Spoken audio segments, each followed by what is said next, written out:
All right, welcome Sarah Troia, Managing Director, Outcomes AI of Project Evident. Thanks for joining us today. Thank you. Pleasure to be here.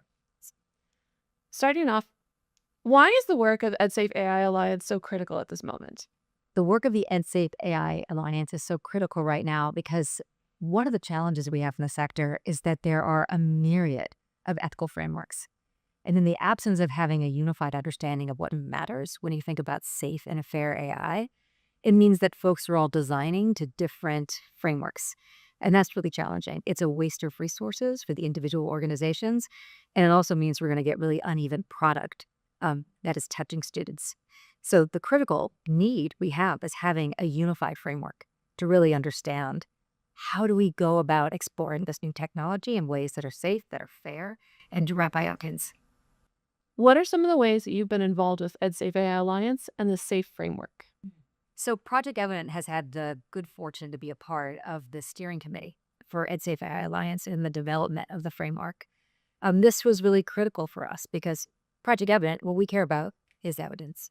And our mission is to create and support nonprofit practitioners and to be able to do the analysis of their own data so they can move from sort of a thumbs up, thumbs down look at it, at data and evidence building and really move more towards research and development. So an always on analysis of data to really inform their practices.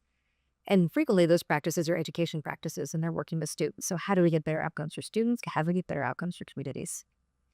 We've had the privilege of serving on the EdSafe AI Alliance steering committee. It has been so important for us to ground ourselves in a shared framework, as well as when we're building our own product and advising others around how to use AI. We feel like we have the certainness of a framework that's been vetted, that many industry experts have given input onto, and is generally embraced and accepted by the education community. That gives us the confidence to be able to move forward, provide advice to others, as well as be able to build product and services that conform to that framework. What do you feel are some of the biggest challenges that exist around safe and equitable AI currently?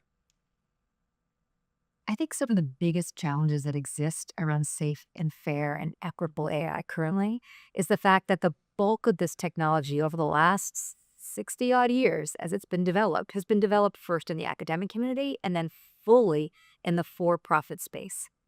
What for profit cares about, and this is not about people, this is just about what the incentives are in the for profit market, is they care about profit and they care about transaction. The reality is in the nonprofit sector, what we care about is outcomes. So transaction, use of a product or service for us is an output. It actually doesn't achieve what we want, which is an outcome. That's the real challenge. So the need to have these frameworks at this point is to move us beyond thinking about profit or thinking about transaction use, but really thinking about the outcomes that are mission aligned, that education institutions care about, that communities care about. So that's why it's so important. Okay, so we talked about challenges. Mm. Similarly, what do you feel are some of the biggest opportunities that exist at this moment? AI creates extraordinary opportunities for our communities and for the education institutions that serve the families and students that we care about. Primarily is that we are in a staffing crunch, and we have been for a long time. And the one thing that AI really does is it enables the automation of lower level tasks. It can also provide support to humans around higher level functions by providing the analysis. Analysis is really complex. And so a tool that can provide immediate analysis so that you can better customize the way you're interacting with a student, interacting with a family, is ultimately going to yield better outcomes for students. The ability to scale and to scale analysis is what is an extraordinary opportunity for AI. The other opportunity for AI is the fact that so many of the folks who work in the education system are frankly overworked. They are exhausted, and being able to offload more routine aspects of their jobs that AI could actually produce and they could review as opposed to doing the ground up production, I think is actually going to be a cost saver and ultimately a burnout saver at the sector. What are the ethical implications of using AI in education, particularly concerning student data privacy, algorithmic bias, and the potential for increased digital divides?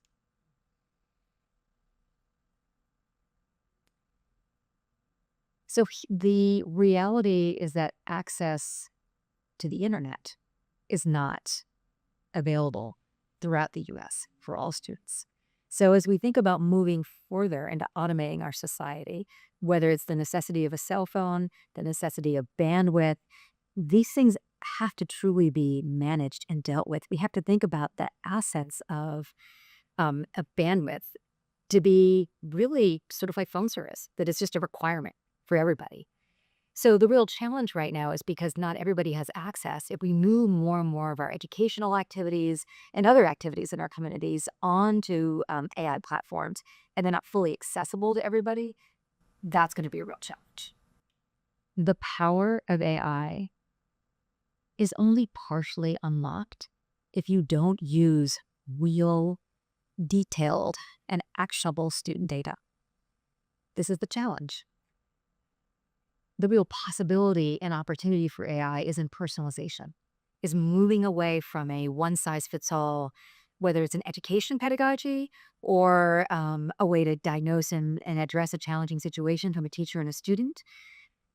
But to be able to get there, we have to use detailed student data, which means privacy becomes even more important because the power won't be unlocked without this level of data, but we need privacy and strong regulation and strong security around data usage.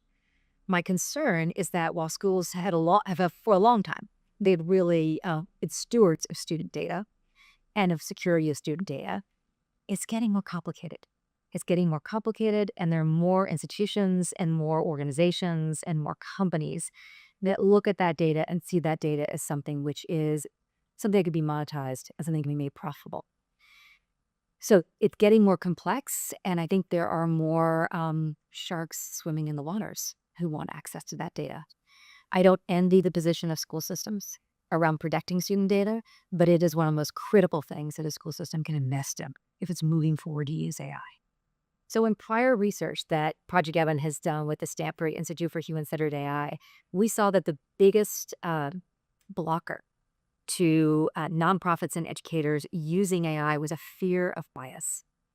And it's justified, by the way. It's justified because AI is created by human beings, and it's taught through our actions, which is collected through data. And the challenge is human beings are creatures of bias. So how could AI not be biased? So I don't think that the opportunity for us is to think about not using AI because of the potential for bias. The question is, how do we try and make AI bias better than what exists already, which is human bias? And that can be done with the right investment, the right review. Unlike other types of investments that a school system might make for a product or a service they're using, AI is never going to be a set it and forget it investment. There is likelihood of model drift. There's likelihood of increased bias creeping in as the data that flows through your model, teaches your model how it acts. It's going to teach how people act, and we act with bias. So AI creates real opportunities for us in terms of reducing bias because we can separate it from the individual. We can research it. We can look at, we can debias it. But that requires time and it requires investment. So we can address algorithmic bias in some ways more easily than we can address human bias. But it's going to take investment and time. How will the role of educators evolve as AI becomes more integrated into classrooms, and what training and support will they require to effectively utilize these technologies? I think one of the hardest parts about being a teacher, well, you know what? I've never been a teacher, so I should not in any way assume I know the hardest parts. When I look at it from the outside, I think to be teaching a group of people, of young people, who are digital natives in technology that is just being introduced to me. The students are always going to be 12 steps ahead of the adults in the room. Wow, does that make the teaching job really hard? So they need help. They need extra professional development. They need to be encouraged to play with the tools as individuals as well as teachers. And we need to think about what are the aspects of a teacher's job that takes up a lot of time that maybe isn't the core of why they got into the work, what they're passionate about in terms of teaching, or where they can really make a difference with students. So working with teachers to understand not just what products could be developed and deployed in the classroom, but what products do teachers want to have developed that could be deployed in ways that allow them to do the work that only they can do, inspiring and teaching students.